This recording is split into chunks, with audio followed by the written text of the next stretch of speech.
শরতের শিউলি ফুল হেমন্তকালে ফুটছে। কালের সাথে সাথে ফুলগুলো ফোটার নিয়মও অনেক বদলে গেছে। কত কিছুই বদলায়, তাই না? যাই হোক বন্ধুরা, সুপ্রভাত। আরও একটা নতুন দিন, আরও একটা নতুন ব্লগ। সবাইকে অনেক অনেক ভালোবাসা, অনেক অনেক আন্তরিক শুভেচ্ছা জানিয়ে, যিশুপ্রভুকে অনেক অনেক ধন্যবাদ জানিয়ে আমার জীবনে অনেক কিছু পরিবর্তন এসেছে। তো সেই জন্য যিশুপ্রভুকে অনেক অনেক ধন্যবাদ জানিয়ে আজকের ব্লগটা শুরু করেছি তোমাদেরকে সঙ্গে করে নিয়ে। যিশুপ্রভু যেন তোমাদের জীবনেও অনেক অনেক ভালো রাখুক, তোমাদের অন্তরের সমস্ত ইচ্ছা যেন যিশুপ্রভু পূর্ণ করুক। তো এই বলে আজকের ব্লগটা শুরু করেছি সকালবেলায় ছাদে এসে। আজকের আর বাগান নয়, ফুল নয়, আজকে এসেছি আমার জলের জায়গাটা পরিষ্কার করার জন্য। তো এগুলো রান্নাঘরে ছিল, তো এগুলো অনেক দিন ধরে পরিষ্কার করা হয়নি।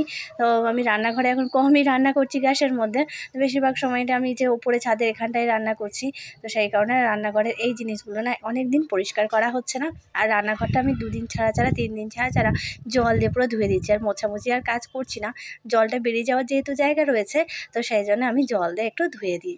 আর এগুলো পরিষ্কার করা হয়নি, তাই আজকের একদম সব কিছু নিয়ে ওপরে চলে এসেছি। ছাদে বসেই একটু একটু হালকা হালকা ঠান্ডা রয়েছে, আর রোদটাও হালকা করে উঠেছে। তো এখানেই ভাবলাম করে নিই, এখানে ভালো করে পরিষ্কার করে নেবো। আর এই কলটা করতে গিয়ে আমি একটু আস্তে আস্তেই চেষ্টা করছিলাম।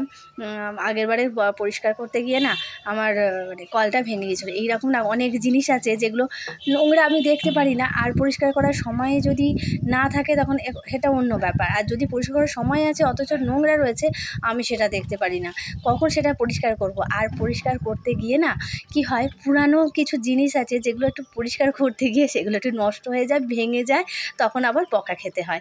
এটা আমার ক্ষেত্রে বেশিরভাগ সময় হয়, বেশি পরিষ্কারই দেখাতে যাও, তো ওই জন্য এরকম হয়, আর বকাও খেতে হয়। যাই হোক, চলো, এটা আমি সুন্দর করে নিয়েছি। আর একটু জলের একটা কষ আছে, সেই কষগুলো না কিছুতেই উঠতে চায় না, যত সম্ভব লেবু দিলে হয়তো হবে। যাই হোক, এদিকটাই করতে করতে অনেকটাই বেলা হয়ে গেল। আর ছাদটা এই যে এখানে টবগুলো না সব ধারে সরিয়ে দিয়েছি। আমি মাঝে মাঝে ওলট পালট করে দিই, মাঝে মাঝে সমস্ত টবগুলোকে ছাদের ঠিক মিডলে দিয়ে সুন্দর করে গুছিয়ে দিই, আবার ছাদে সাইডে করে দিই। তো এখন একটু ছাদের সাইডে করে দিয়েছি।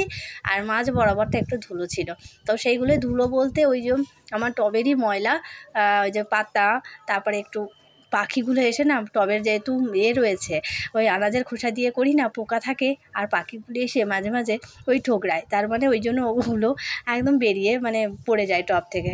তো সেইগুলোই একটুখানি ঝাড় দিয়ে একদম গুছিয়ে দিই। আর সুন্দর পরিষ্কার পরিচ্ছন্ন থাকলে না ছাদটা বেশ দেখতেও সুন্দর লাগে।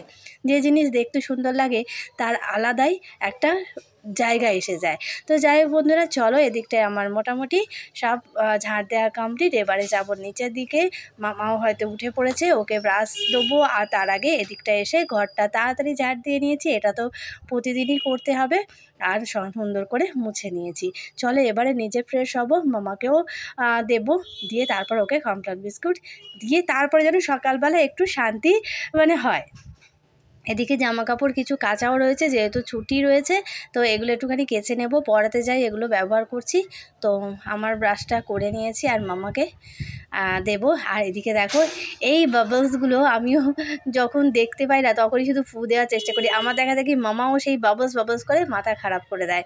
একবার হয়, কিন্তু বারবার হয় না, চেষ্টা করলেও আর হয় না। যাই হোক, চলো, তোমাদের সঙ্গে একটু শেয়ার করলাম। সোয়েটারটা খুললে কেন?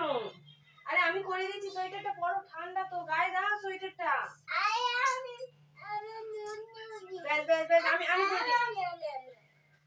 আমি আস্তে আস্তে সুন্দর করে তাড়াতাড়ি হয়ে যায়। এই নিয়ে নেবে 10 ঘন্টা ধরে ব্রাশ করবে। চলো, আমি চেঞ্জ করে নিই।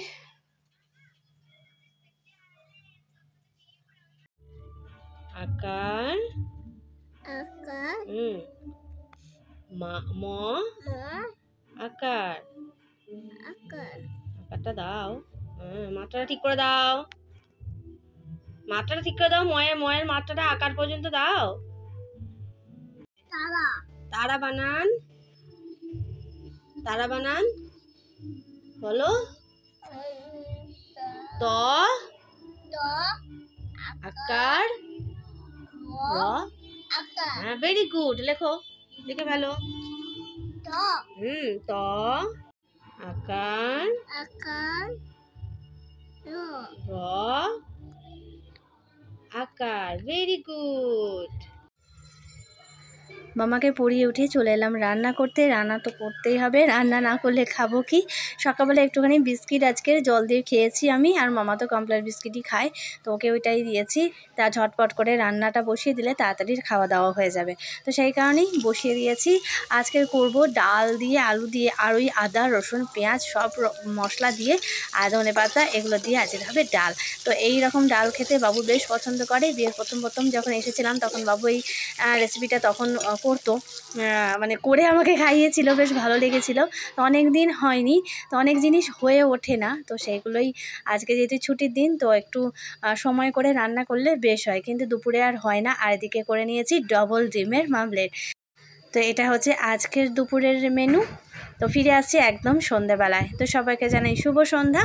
তো দুপুরে একটুখানি বিশ্রাম নিয়ে আবার এই সন্ধে এখন তো তাড়াতাড়ি সন্ধে হয়ে যাচ্ছে, 5টার মধ্যেই মানে অন্ধকার হয়ে যায়। তো রান্নাবান্নাটা একটু করে নিই, আবার মামাকে পড়তে বসাতে হবে। দুবেলা কন্টিনিউ না পড়ালে ওর মানে পড়াগুলো ঠিক মতো না মনে রাখতে পারছে না।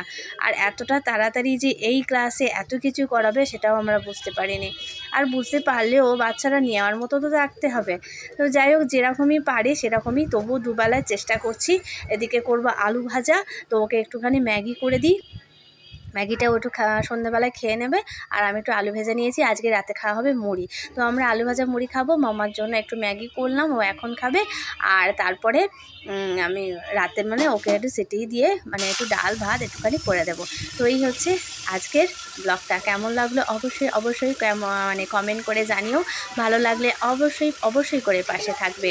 আর এই আলু ভাজাটা করে নিয়ে এবারে চলে যাব ওপরে, গিয়ে মামাকে পড়তে বসাবো। তো চলো বন্ধুরা, ভালো থেকো, সুস্থ থেকো। আর আমার ফেসবুক পেজের বন্ধুদের যদি ভালো লেগে থাকে অবশ্যই পেজটা একটু ফলো করে দিও। তো এই হচ্ছে আজকের ব্লগ শেষ করছি, ফিরে আসছি আরও একটা সুন্দর ব্লগ নিয়ে। তো টাটা বন্ধুরা।